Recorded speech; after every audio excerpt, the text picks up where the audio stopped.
এর ম্যাচ ছিল কলকাতা যুবভারতী স্টেডিয়ামে ইস্টবেঙ্গল ও মোহনবাগানের মধ্যে, যার ডার্বি নামে খ্যাত। গতকালকে ম্যাচ বাতিল হয়েছে। সূত্র মারফত জানতে পেরেছিলাম গ্যালারিতে দুই দলের সমর্থকেরা জাস্টিস ফর আরজি কর টেপোতে ভরিয়ে তুলবে, এটাই হয়তো ভয় পেয়ে বাতিল করা হয়েছে।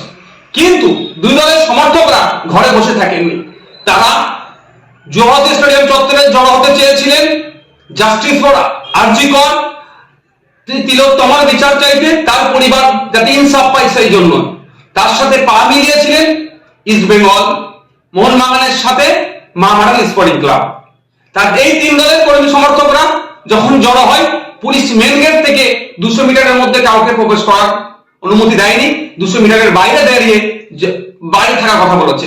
তিন দলের সমর্থকেরা 200 মিটারের বাইরে থেকে শান্তিপূর্ণ ভাবে তারা প্রোটেস্ট করছিল এবং জাস্টিস ফর আরজি কর, জাস্টিস ফর তিলোত্তমা বলছিল। কিন্তু পুলিশ নির্বিচারে তাদের উপরে আক্রমণ করে, নারীরাও বাদ যায়নি, টেনে হিঁচড়ে প্রিজন ভ্যানে তাদেরকে তোলা হয়।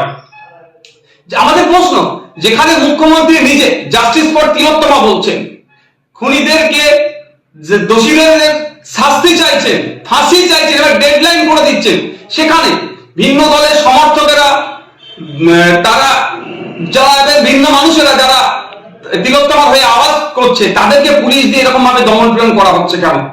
আমরা কি ফ্যাসিস্ট রাজ্যে বসবাস করছি, না ফ্যাসিস্ট জমানা দিয়ে চলছি? আমরা জমানার মধ্য দিয়ে যেভাবে দমন পীড়ন করা হচ্ছে, মানুষের বাক স্বাধীনতা কেড়ে দিচ্ছে, মানুষ অন্যায়ের বিরুদ্ধে কথা বললে সেটা পুলিশ কেটে দমন পীড়ন হচ্ছে, যেভাবে কাণ্ডটা আজকে ঘটেছে তীব্র ধিক্কার নিন্দা জানাচ্ছি। আমরা অপদার্থ ব্যর্থ পুলিশ মন্ত্রী ব্যর্থতার দায় স্বীকার করে পদত্যাগের দাবি করছি। সাথে সাথে স্বাস্থ্যমন্ত্রীও এই দায়, এই যে ঘটনা আরজি করে ঘটেছে, এটা নতুন ঘটনা নয়, বিগত দিনে এই ধরনের অনেক ঘটনা স্বাস্থ্য কেন্দ্রগুলোতে রিলেটেড ঘটছে, সম্পূর্ণরূপে ব্যর্থ হয়েছে।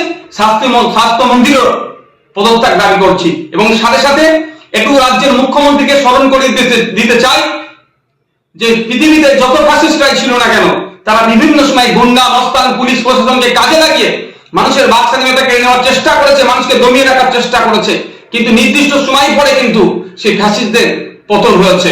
আমরা চাই না পশ্চিম বাংলার মানুষ এই ধরনের কোনো কিছু করুক।